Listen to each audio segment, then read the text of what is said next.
नमस्कार, मैं doctor Gautam R Prasad, spine surgeon Patna. आज हम लोग बात करेंगे लंबर कैनाल स्टेनोसिस।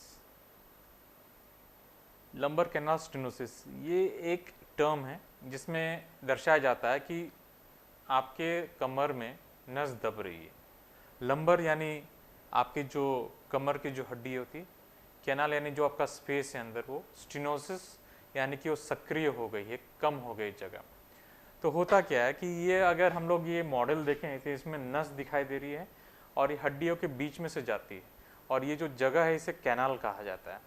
तो यदि इस कैनाल को कोई भी चीज़ से दबाया जाए, चाहे वो सामने से हो या साइड से हो, कोई भी चीज़ अगर इसे दबाए या फिर हड्डी आगे पीछे भाग गई है उससे दब गई, तो वो जो दबाव है उससे कुछ दुष्परिणाम होता है और उस परिणाम का जो टर्म है, मेडिकल टर्म है, उसे कैनाल स्टेनोसिस कहा जाता है। अब इसमें होता क्या है, ये नस जो है ये कमर की नस है और ये पैर को ताकत देती है और पैर के जो सेंसेशन है वो दिमाग तक ले जाती है। तो यदि इसमें दबाव होगा, नस पे प्रेशर आएगा, तो वो पर्टिकुलर नस या उन एक से ज़्यादा नस, उसमें बेचैनी होगी, केमिकल इरिटेशन और मैकेनिकल प्रेशर होगा। उसके कारण वो जो फंक्शन है वो रुक जाता है। अभी जो फंक्शन है यानी पैर के जो फंक्शन है उसमें कमी आती है। अब ये जो कैनाल स्टेनोसिस है वो होता इसलिए है क्योंकि जैसे जैसे एज बढ़ती है, दो हड्डियों के बीच में जो डिस्क है या फिर जो जॉइंट्स है, ये जॉइंट्स पे डीजनरेशन यानी एज के साथ कुछ चेंजेस आते हैं। तो जैसे से वो चेंजेस आते जाएंगे, ये दो हड्डियों के बीच में का जो जगह है कम होते जाएगा, यहाँ से जो नस निकल रही है ये दबती जाएगी और जो सेंटर का नस है, हड्डी अगर मोटी होगी तो दोनों साइड से वो दबने लगेगी। तो जो ऑक्सीजनेटेड खून का सप्लाई जो रेगुलर बेसिस पे होना चाहिए वो नहीं होता है और जो डीऑक्सीजनेटेड ब्लड है उसको जो वापस निकल जाना चाहिए वो नहीं जा पाता है और उसके कारण जो इस्केमिक डैमेज होती है नस में, यानी कि खून की कमी के कारण कुछ डैमेज होती है। अब इससे अगर आपका ब्लड फ्लो सर्कुलेशन अफेक्ट हो गया है, नस डैमेज हो रही है, तो नस अपना काम धीरे धीरे करना बंद कर देता है।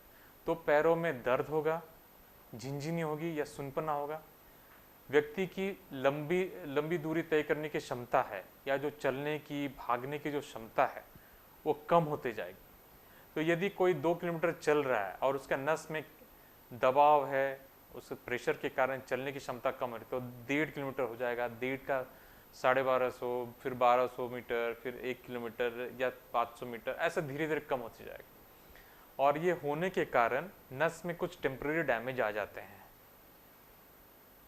तो ये डैमेज या तो वो डिस्क के वजह से जो निकला हुआ या जो हड्डी बढ़ गई उसके कारण, या उसमें कुछ हड्डी आगे पीछे भाग रही, लिस्थेसिस हो गई है, उसके कारण, कई रीज़न से हो सकता है। अगर इन्फेक्शन हो गया तो उसके कारण भी हो सकता है, हड्डी टूटी है और वो गलत तरीके से जुड़ गई, उससे भी हो सकता है। लेकिन जब भी होगा तो वो पैर में सिम्टम्स आएंगे, कमर में दर्द होगा और पैर में दर्द होगा और ये टिपिकली कोई एक पैर में या दोनों पैर में होगा। पेशेंट को आगे सीधा खड़े रहने में दिक्कत होगी और लंबा दूरी नहीं चल पाएंगे। अब इसका इलाज क्या है? ये जो है ये एक धीरे धीरे चेंज आने वाला जो बीमारी है, पीआईडी या साइटिका जो डिस्क के कारण, जो हर्निएशन के कारण होता है उसका, और ये जो एलसीएस है, लंबर कैनाल स्टेनोसिस, इसका बहुत ही डिफरेंस है।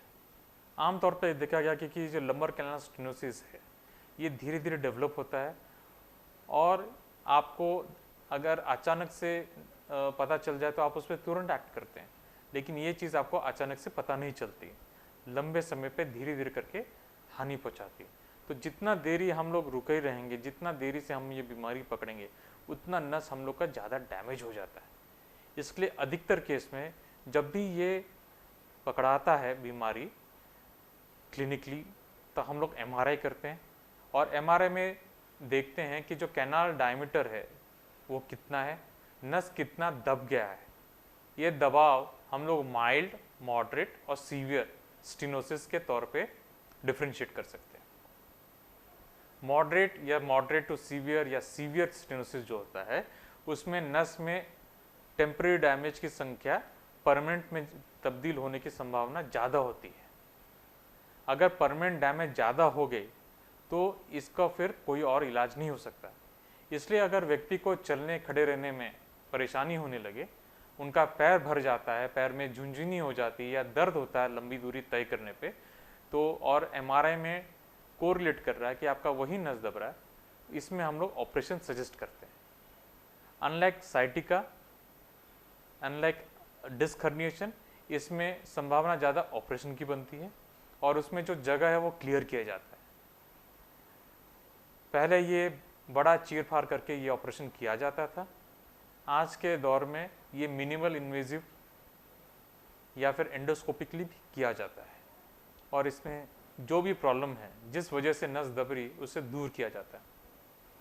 कुछ लोगों में इस दबाव के साथ इंस्टेबिलिटी भी होती, यानी हड्डी गलत तरीके से हिल रही, तो ऐसे गिने चुने लोगों में इसमें ऑपरेशन के दौरान स्क्रू रॉड या नट बोल्ट लगाने की ज़रूरत पड़ सकती है।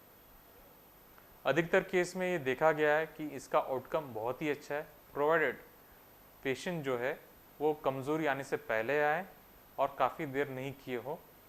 एक अच्छे तरीके से अगर उसका ऑपरेशन हो जाता है तो इसमें फ़ायदा होने की संभावना बहुत अधिक होती है।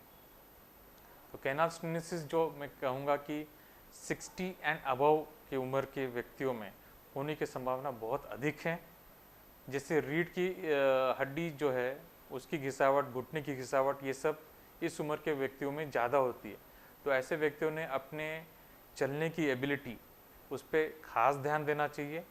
यदि आप रोज़ाना एक्सरसाइज करें, रोज़ाना नित्य क्रम पे अपना चलते फिरते रहें, बैठने पे थोड़ा एक कंट्रोल रखना चाहिए कि लंबा देर तक बैठे नहीं तो डीजनरेशन आपका ज़्यादा जल्दी से तेज़ी से होता है। व्यक्ति की अगर मोटापा ज़्यादा हो तो ये डीजनरेशन ज़्यादा होता है। तो अगर हम लोग ये सब चीज़, जिससे ये degeneration, facet arthropathy, disc herniation, ये सब होने की जो संभावना है, उस पर हम लोग अगर हमारे लाइफस्टाइल पे हम लोग ध्यान दें तो ये होने की संभावना कम हो सकती है और इससे हम लोग अच्छी तरीके से बच सकते हैं। रेगुलर एक्सरसाइज करते रहें और यदि आपको परेशानी ऐसी हो रही जिससे आपके रोज़ाना ज़िंदगी में चलने खड़े रहने और या कामकाज करने में आपको दिक्कत हो रही है तो तुरंत आपके जो निकटतम स्पाइन सर्जन है, ऑर्थोपेडिक सर्जन है या न्यूरो सर्जन से उनसे संपर्क करें, क्योंकि सही इलाज सही समय पर होने से फ़ायदा अच्छा होता है। Thank you.